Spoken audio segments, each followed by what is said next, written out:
Every 6 months, a new villain. Phones, algorithms, AI, none of them is the whole story. Today, parents face something new. A job market that won't stay still, friendship through screens, AI, rising anxiety in the kids, and carrying it more alone than parents ever have. For parents, 4 love stories, one feeling that something isn't working. You'll know one of them, maybe more. And there is a way of thinking about this that holds it all together and points to what to do next. A parent, late at night, trying to stay one step ahead of whatever the new risk is. A parent watching a child work harder than they ever did at the same age and still not feeling sure it's enough. A parent sitting with a child who is hurting and not knowing whether reaching out makes it better or worse. A parent who made a different choice and watches their child pay a social price for it. 4 different moments, 4 different families, one feeling. Something isn't working. And we're not sure what to do about it. Parents are not confused because they don't care. They're confused because they are starting from different places and the world keeps moving faster than any understanding of the world or guiding map they have built for themselves. Some parents feel the weight of risk at every turn. New apps, new threats, new warnings. Just when you've handled one, there's another. The world is dangerous. My job is to keep my child safe. This is not an overreaction. This is love doing the only thing it knows how to do. Some parents feel the ground shifting under the future they've been preparing their child for. The formula used to be clear. Work hard, build skills, get ahead. Now AI is arriving, and no one can tell you which skills will still matter in 10 years. My child has to stay competitive. I just don't know competitive at what anymore. This is not anxiety. This is a rational response to a real structural shift. Some parents feel the weight of their child's emotional world above anything else. The anxiety, the friendship crisis that happened by text at 11 at night, the guilt of not knowing when to protect and when to step back. I just want my child to be okay, and I'm not sure they are. This is not softness. This is a parent paying close attention.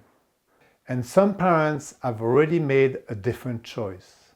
More independence, more friction, more freedom. And they feel the cultural pressure of going against the current every single day. I know this is right, but I am the only one doing it, and I can't always explain why. This is not stubbornness. This is a parenting instinct looking for a language. 4 parents, 4 ways of loving a child, and a world that hasn't given any of them a framework that holds. Protect them, prepare them, keep them well, let them grow. These feel like they should fit together. Something is making them feel like they can't. Here's what those 4 parents have in common. Each one is a response to real pressure motivated by the love for the child we care for. And each one, on its own, is not enough. Protecting children from every risk doesn't build the capacity to handle risk. Building skills that may be automated doesn't build the capacity to adapt when these skills become automated. Prioritizing emotional well-being without a framework for limits doesn't build the capacity to regulate. Choosing independence is right, but without a shared language, it's a lonely position to hold.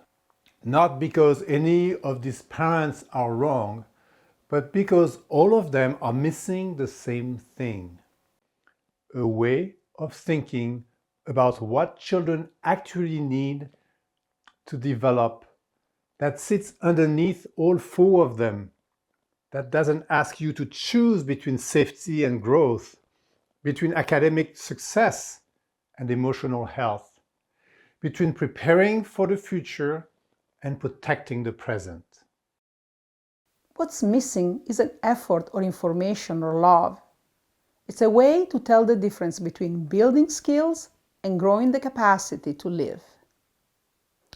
Let's start with what we all grew up believing. Skills. Skills are teachable, testable, listable on a form, coding, a second language, a sport, a grade, a credential. They can be planned, practiced, and measured. And for most of the last century, building skills was a reliable path forward. Now, skills still matter. A child who takes an instrument, a sport, or a craft seriously over years through difficulty doesn't just acquire a skill. They become someone who has shown up and stayed. That's resilience, that's cognition, that's agency. Some capacities take root precisely through serious skill work, but not all of them. Skill environments are structured by design. The variables are controlled so the technique can be mastered. That structure is what makes skill teachable. It is also what makes them, on their own, too narrow. The capacities that grow only in complexity, real relationships, ethical thinking, judgment that holds up outside its domain, these need richer ground than a curriculum can provide. But here is what skills on their own cannot do. Skills cannot protect a child who has never learned to assess risk for themselves. A child who has been shielded from every threat has no practice reading danger or navigating it. Skills cannot survive the obsolescence of the task they were built for. When the job changes faster than the curriculum, the credentials become a lagging indicator. Skills cannot replace the experience of navigating a real friendship conflict and coming out on the other side. Self-regulation isn't a skill you download. It's a capacity you build through difficulty over time. Skills can be taught in a simplified, controlled environment. Capacities cannot, and you already knew that. Capacities are different. A skill is something you have. A capacity is something you are. Resilience, judgment, creativity, the ability to build real relationships. Knowing who you are when the world keeps shifting. The ability to think critically about the tools around you, including AI. Capacities don't go obsolete. They can be automated and they cannot be downloaded, credentialed, or installed. They have to be grown. Skills, behaviors, and feelings all change, but capacity determines what a child can carry when life gets complex. The first story is one many parents will recognize. For more than a decade, one message was repeated to students, to schools, and to parents. Learn to code. Coding was safe, teachable. There were right answers. Code either ran or it didn't.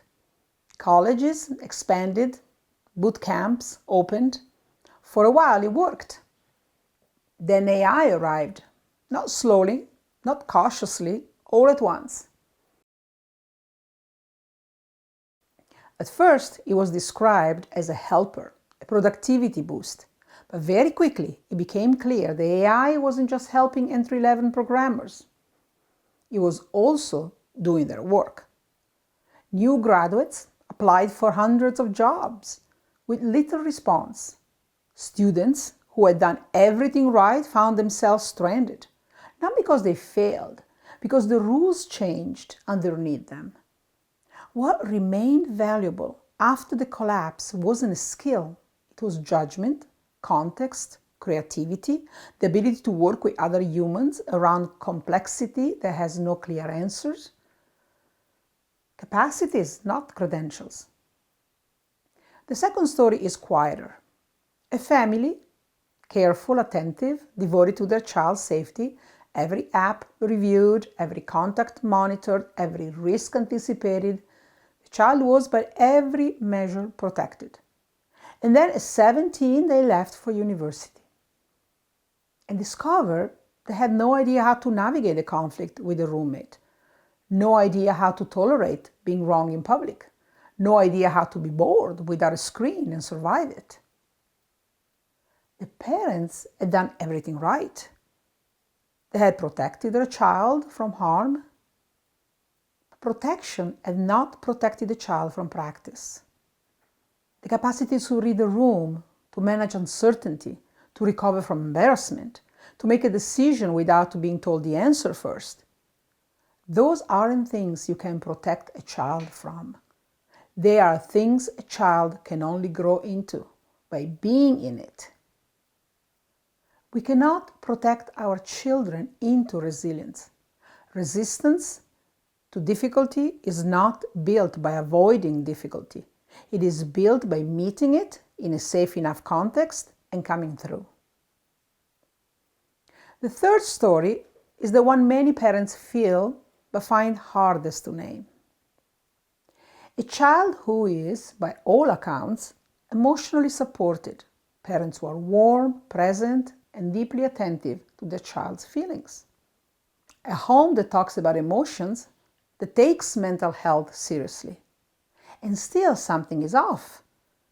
The child can talk about their feelings, but they can't sit with them. They can describe anxiety, but they can't move through it. They can send a message of support to a friend, but they can't repair a wrapped friendship in person. Because the environment where self-regulation actually develops isn't therapy necessarily.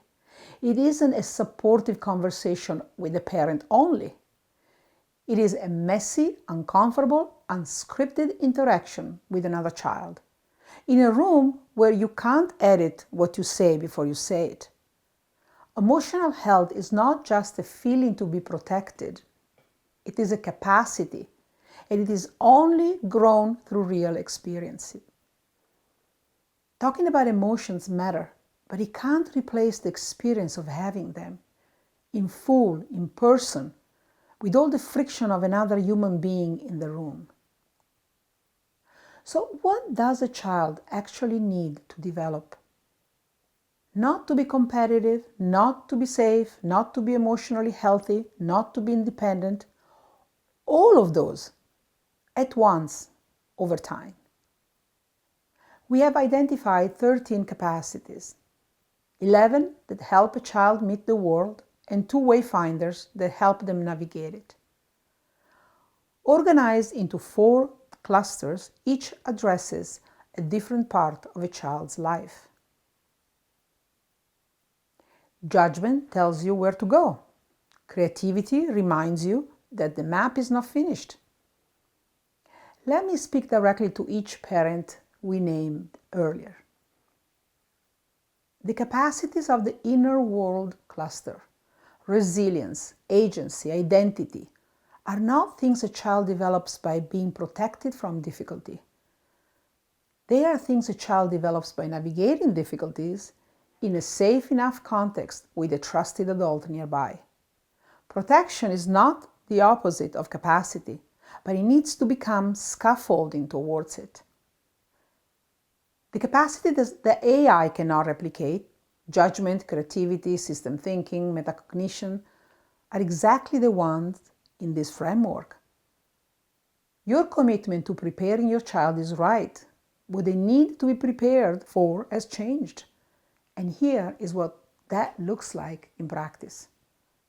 You won't see metacognition on a report card. You will see it the first time your child says, "I thought I understood this, but I don't." Metacognition is about being conscious of how we think. One of the things AI cannot do. You won't see agency in a credential. You'll see it the first time your child finishes something hard without being asked. Capacities show up in moments, not metrics. Your job is to notice them and make more space for them.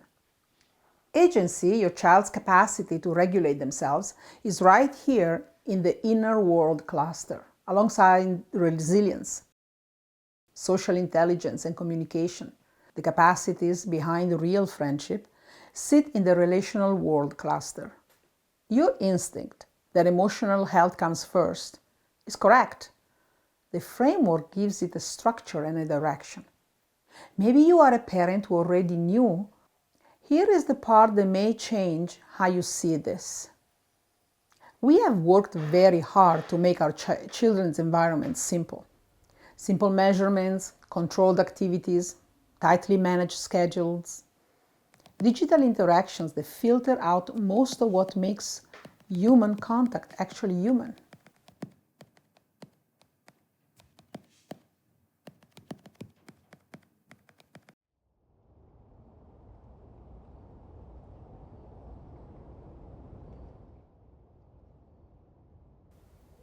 We have told ourselves this is safety or preparation or emotional support. And in each case, we are partially right. But when a simplified, managed, screen-mediated experience becomes the default environment for a child, human capacities cannot develop to their fullest. Because capacities are not built in simplified environments. They require richness, complexity, surprise, friction, sometimes a little chaos and messiness, and almost always other human beings physically present in all of their unpredictability. This is what neuroscience has been telling us for decades. This is what Piaget and Vygotsky showed us about how development actually works. Complex peer experience, deep conversation, collaborative play, conflict and repair, real friendship is not extra. It is the advanced class in human capacity. Skills can be taught in a controlled environment. You can teach coding, math, or essay writing to a child alone in front of a screen. Capacities cannot be taught that way. They require the very richness the simplified digital environments are specifically designed to remove. So the question shifts. Not am I protecting my child from enough risk? Not is my child building the right skills? Not is my child emotionally okay right now? But is the environment rich enough for my child at this age right now? That question works whether what matters most to you is safety, preparation, well-being, or independence. Because a rich environment is not a dangerous one. It is one where a child has room to encounter real challenges and real support at the same time. Instead of asking, how do I manage this? Ask, is this environment growing something? That shift from managing to cultivating is what raising human is about. I want to leave you with 5 questions. Not a checklist, not a set of rules. Questions. Questions that come from the framework and that work from wherever you are starting. 1. How many trusted adults are in your child's life, beyond you? Not contacts, not followers, adults who know your child's name, who'd notice if something was wrong, and who'd show up. Research on resilience returned to this again and again. One caring adult outside the family can change a child's trajectory. This matters. Whatever your starting point, safety, preparation, well-being, or independence. Trusted adults are the original safety net, and they are a community project, not a parental one. 2. How much unstructured face-to-face time does your child have with peers? Not side by side on screens, present, together, navigating something real. That is where self-regulation is built, where identity takes shape, where the kind of social judgment that AI cannot replicate is slowly and perfectly grown. 3. Is there room in your child's week for genuine boredom? Boredom is not a gap to fill. It is the condition in which creativity, agency, and metacognition activate. 3 of the 13 begin here. Don't fill every gap. Let your child wonder what to do next and watch them figure it out. 4. When your child faces difficulty, are they meeting it or being rescued from it? This is not a question about being harsh. It is a question about calibration. Rescuing a child from every difficulty protects them from the experience of managing it.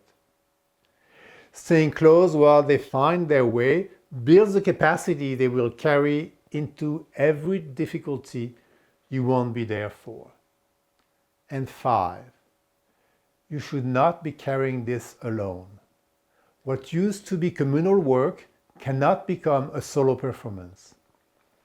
Before adolescence sets in, find another parent who shares your values. Your child needs a village, so do you. And the village, not the app, not the curriculum, not the parental control setting, is what makes the difference. The goal is not a perfectly protected child. The goal is not a child with an optimized skill stack. The goal is not a child who has been buffered from every emotional difficulty. And the goal is not a child who is simply let to figure it out alone. The goal is a child who, when the map runs out, knows how to find their way. A child who can handle what is hard, who knows who they are, and who can build real relationships and repair them when they break, who can think, adapt, judge, and create, who is ready not for the world as it is right now, but for the world as it will become. That is what we mean by raising human. This is what we mean by raising human.